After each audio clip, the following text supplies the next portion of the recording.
Well, hope you're having or going to have a fantastic Friday afternoon. Um,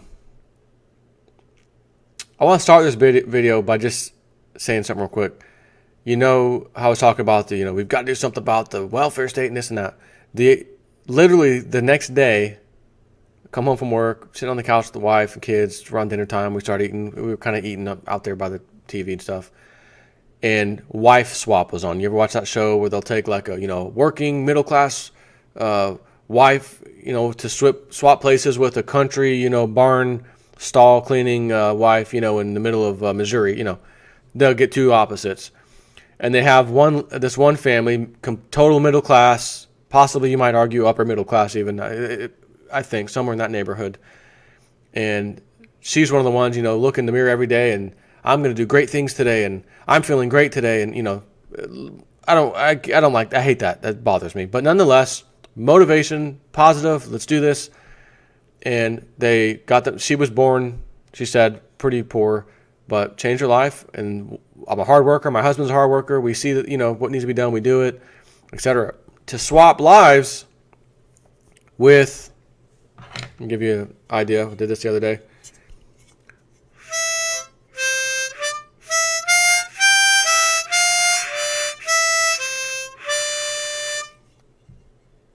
Dueling banjos, wife,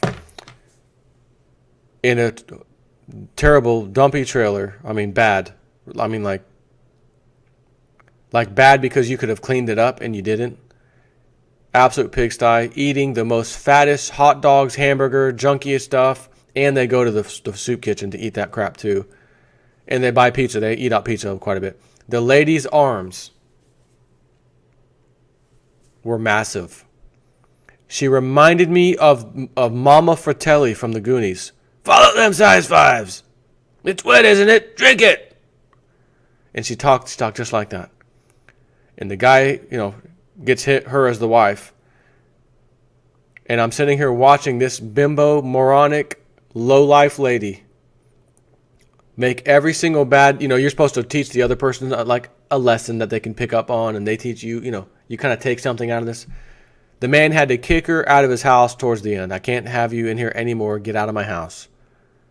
This woman was the welfare state queen. Well, the trailer manufacturing place that my husband worked at went, after the economy crashed, went out a bit. They're still there, but they cut way back, and he was one that got cut. And the husband, of course, missing 3 or 4 teeth in his mouth, standard procedure. But nonetheless, looks rough. And so the lady comes, Miss Promotional lady, swap.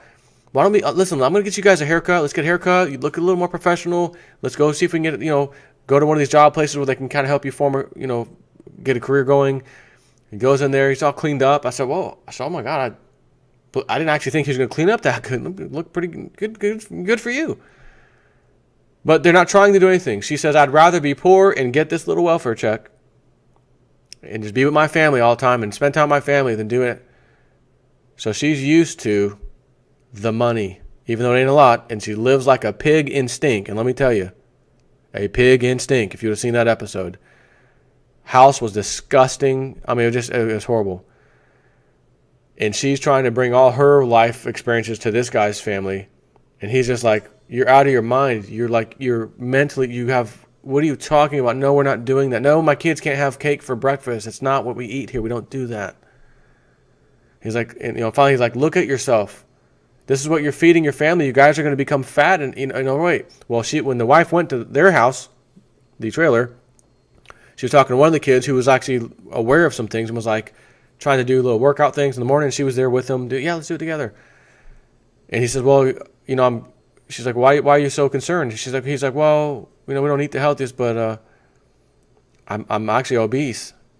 Now, if you'd looked at the kid, normally you'd say, oh, he's not obese, he's just a little overweight. But again, there's that limit where you're actually obese.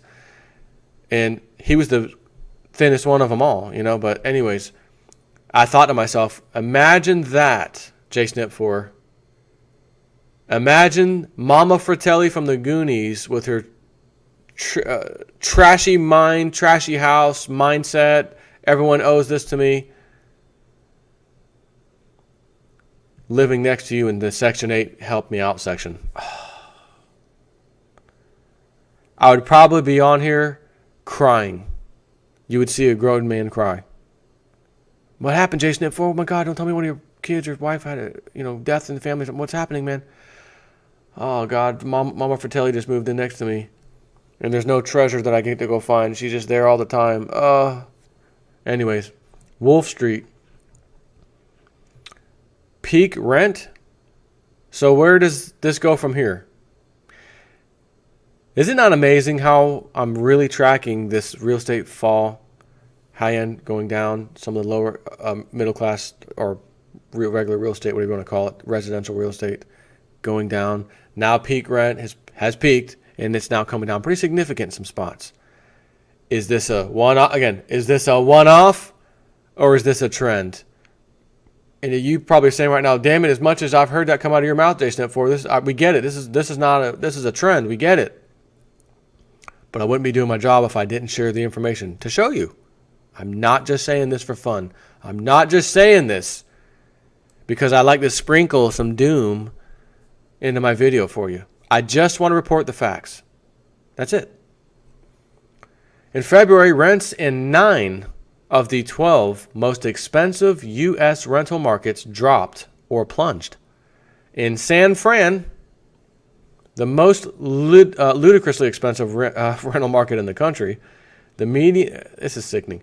The median asking rent for a one-bedroom apartment dropped almost 8.9%, 9% from a year ago to down a bit to only $3,270 a month. And actually almost 11% from the crazy peak in October 2015. Two-bedroom rents dropped 7.6% year over year to $4,500 a month and 10% down from the peak, according to Zumper's National Rent Report. The last time rents declined year over year in San Francisco, that San Francisco treat was, San Francisco can't be the San Francisco treat. It's got to be Rice-A-Roni.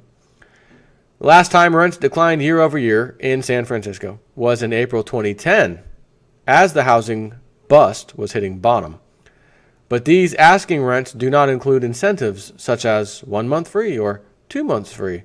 Incentives are rare in the generally overheated San Francisco market, except during times of stress. Now, with new apartments and condos flooding the market due to a historic construction boom, incentives have become common. With 1 free month, first year rent of a one-bedroom plunged 18%, 18% compared to a year ago. Zumper tracks asking rents in multifamily apartment buildings. Single-family houses for rent are not included, but are ultimately impacted by multifamily dynamics. In New York City, I can't wait to hear this one, the second most expensive real estate market, rents are plunging even faster. The median asking rent for a one-bedroom dropped 10.7% from just a year ago and 12.3% from the peak of March 2016. Rents for two-bedroom apartments plunged 10% year over year and 11.2% from the peak. And there too, landlords are luring buyers with large incentives, with, again, 1 month free. Asking rents plunged in the 20% range. Incentives work like big reductions in asking rents, but their purpose is to obscure these reductions and make the market look less stressed than it is, in the hope of keeping rents from plunging further. There is also the hope that tenants will stick around past the first year, at which point they'll pay the rent without incentives. The dynamics in New York and San Francisco have infected other overpriced markets. The table below shows the 12 most expensive retail markets in the U.S., which I'll read you in a second. 9 are experiencing year-over-year declines. A lot of red ink, where for the past 6 years there used to be a luscious green color. The shaded area shows the change in rents from the peak, and when that peak occurred, note the Bay Area cities of San Francisco, San Jose, and Oakland, all in red. So 8.9% down, 10.7, 1.7, 3.1, 7.4, 11.1, 2.2, 7.5, 12.8, and as far as one bedrooms. From 2 bedrooms, 7.6, 10%, 8, 5.6, 1.1, 3.8, 13.2, 8.5, and 10.6. This, again, this is a pattern. This is a trend, okay? As so goes the real estate market. It's going to be collapsing. So too does the rent. You cannot possibly have cheap housing in astronomical rent. Not going to happen. Even in rental la-la lands, Seattle, Los Angeles, and San Diego, clouds are beginning to waft over the horizon on a monthly basis. In Los Angeles, rents have been inching down for 1 bedrooms since October, for 2 bedrooms since July. In San Diego, rent growth has flattened out on a monthly basis, and 1-bedroom rents made the first tentative steps down. In Seattle, annual rent growth was in the high single digits through the fall of last year, but is apparently hitting some resistance and has flattened out on a monthly basis. While 1-bedroom rents eked out another record in February, 2 bedrooms are now down 3.6% from their peak in October. The multi-year surge in rents in San Francisco and Silicon Valley, which in turn has stimulated phenomenal construction booms, has left these markets in a quandary. The market has become too expensive for the people in it, just when a flood of new units is washing over the market. Quote, "We just don't have enough renters to pay $4,000 and $5,000 a month for Class A units. And that's what's being built, the Class A units," explained Stephen Jackson, Senior VP at global commercial real estate services firm JLL, in an interview with Bay Area real estate publication The Registry. He pointed out that from 2011 to 2015, rents in Silicon Valley soared 64%.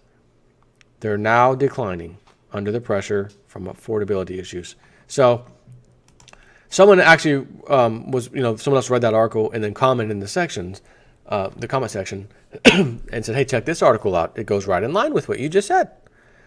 So naturally, JSNet4, well, what is this? This is from a mainstream media site in the UK, The Guardian.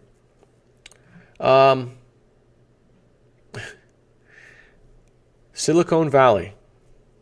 This lets you. The end is near. The financial end is near. I don't. Market's over 2,100 or 21,000 down. Okay, I hear you. They don't call me Realist News for nothing. Okay. Silicon Valley scraping by on 6 figures. Tech workers feel poor in Silicon Valley's wealth bubble. Big tech companies pay some of the country's best salaries. The Googles, the Microsofts. Oh, boy, do they pay. But workers claim the high cost of living in the Bay Area has them feeling financially strained. What? "I didn't become a software engineer to be trying to make ends meet," said a Twitter employee in his early 40s who earns a base salary of $160,000. That's a great salary, if I don't mind saying so myself. "It is," he added, "a pretty bad income for raising a family in the Bay Area." The biggest cost is his $3,000 rent, which he said was ultra cheap, and he's right, for the area for a 2-bedroom house in San Francisco, where he lives with his wife and 2 kids. He'd like a slightly bigger property, but finds himself competing with groups of 20-somethings happy to share accommodation while paying up to $2,000 for a single room. That's because they don't have a choice. "I need a roommate. Roommate needed. Open a paper or online, mainly online these days, Craigslist. Need a roommate. Roommate needed. Roommate needed. It's out of control." And I can only imagine.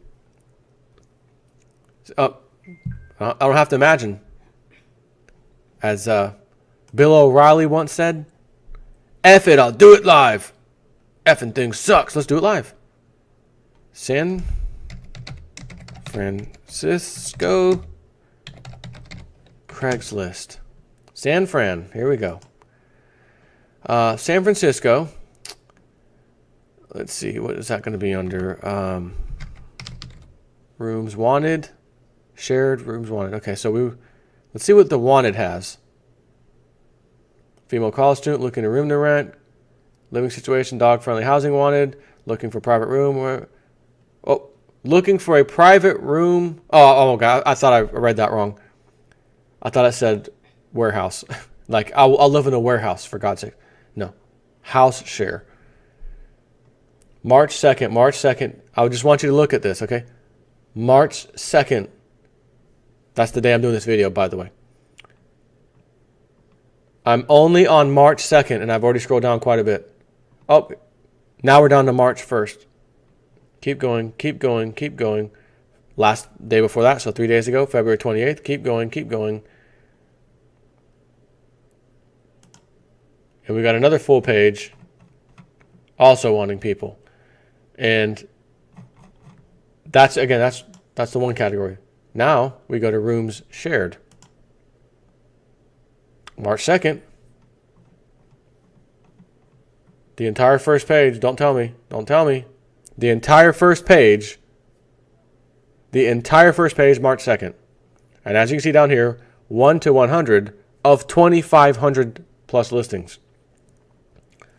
People, again, shared room, shared stuff, short-term lease, whatever, largest room. But it's a room. They're asking. Short-term lease for largest room. I need $2,400. $1,200, excuse me.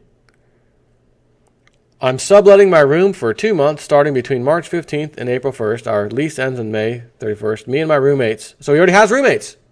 They already have roommates. Are looking for someone or a group to fill in for some time while I'm gone. Because while I'm gone, they can't afford to pay the additional $1,200 that I'm paying. And God forbid I got to go somewhere for a short period of time and I can't pay it and I got to come back. A group can even come in. What are people doing? What are you people in San Francisco doing? What are you doing? You're accepting this. We'll just live like the Mexicans do in Florida. Through 2-3 households inside of one house. We'll just pitch in and pay. Yeah, but they're pitching in and paying normal rent over here. Normal rent being higher than normal, but still normal compared to the rest of the country, okay? You know, what used to be $1,200 is now $1,450, $1,500, okay? Did you see how many of those I posted that were on there? Did you see that?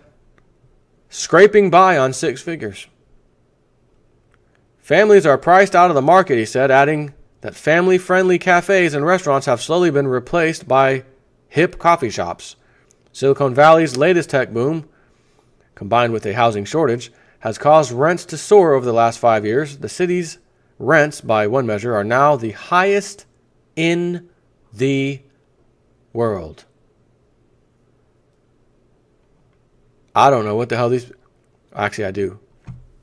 What state massively voted for Hillary Clinton? Liberal, super liberal, leftist state in the whole world? Well, in our country at least. Liberal left California. They want their cake and they want to eat it too. Go ahead. Looks like you're having trouble eating that cake right now. And this isn't right. I'm not saying this is right. This is wrong as hell. But that's what happens when you have that mindset running things over there. Take care.